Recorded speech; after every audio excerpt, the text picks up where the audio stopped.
नमस्कार दोस्तों, कैसे हैं आप? मैं हूं गौरव और ये है ट्रांसफॉर्मेशंस।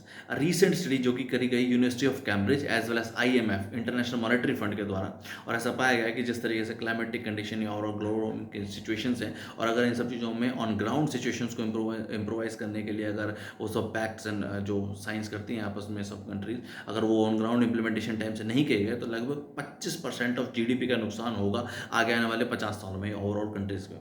और इस डेटा के थ्रू यही पता चला कि सबसे ज़्यादा नुकसान हुआ कनाडा का, लगभग उनके जो प्रोजेक्टेड नुकसान है लगभग 31% के करीब करीब है आगे आने वाले 50 सालों में ड्यू टू क्लाइमेटिक चेंज। उसके बाद है आपका America as well as South Africa, जिनका लगभग 28% करीब करीब प्रोजेक्टेड नुकसान बताया गया जीडीपी का, ग्रोस डोमेस्टिक प्रोडक्ट का।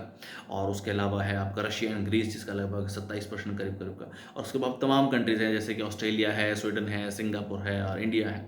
अब अगर आप सिर्फ और सिर्फ इंडिया के पर्सपेक्टिव से इस चीज़ को देखेंगे तो इस तरीके की क्लाइमेटिक कंडीशन, ग्लोबल वार्मिंग का इशूज़ हमें देखने को मिला ही। जिस तरीके के नुकसान हमें उत्तराखंड में बादल फटने की वजह से जान माल का नुकसान हुआ, हिमाचल में हमें इस तरीके के इशूज़ देखने को मिले, जम्मू कश्मीर में अभी रिसेंटली पंजाब में काफ़ी वक्त तक बाढ़ की समस्या हमें देखने को मिली। उसकी वजह से काफ़ी ज़्यादा एक तरीके से एग्रीकल्चर पर डायरेक्ट इनडायरेक्ट इफेक्ट हुआ, लोगों को अपना घर बार छोड़ के जाना पड़ा, लोगों के घरों में पानी घुस गया।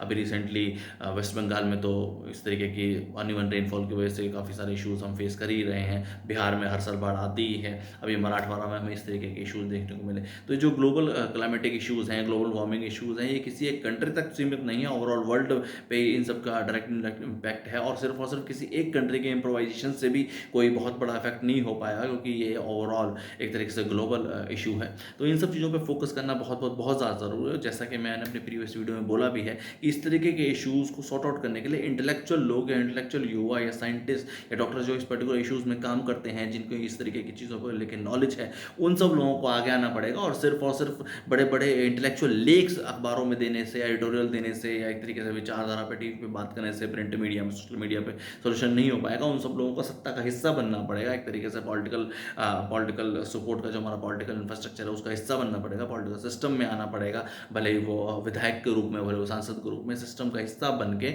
विधानसभाओं का, संसद का हिस्सा बन के, उसके बाद इन सब चीज़ों को इम्प्लीमेंट करना पड़ेगा। क्योंकि ऐसा हम देखते हैं कि फिलहाल जो लोग सत्ता में हैं, फिलहाल जो लोग इस तरीके की चीज़ों को मैनेज कर रहे हैं, उनका इन सब चीज़ों को लेके ऐसा कोई बड़ा इशू नहीं है, ना उनके मैनिफेस्टो में हम इस तरीके की चीज़ें पाते हैं। अभी जैसे आप इसका एग्जाम्पल भी ले सकते हैं, अभी बिहार में इलेक्शन है विधानसभा का आगे आने वाले 1-2 महीना में। आपने ऐसी कोई भी पर्टिकुलर पॉलिटिकल पार्टी या एक तरीके से political banking linked issue, political party या गठबंधन के में ऐसा कोई भी सुना कि वो क्लाइमेटिक इशूज़ को लेकर सॉर्ट आउट करेंगे या क्लाइमेटिक इशूज़ कंडीशंस के ऊपर काम करेंगे?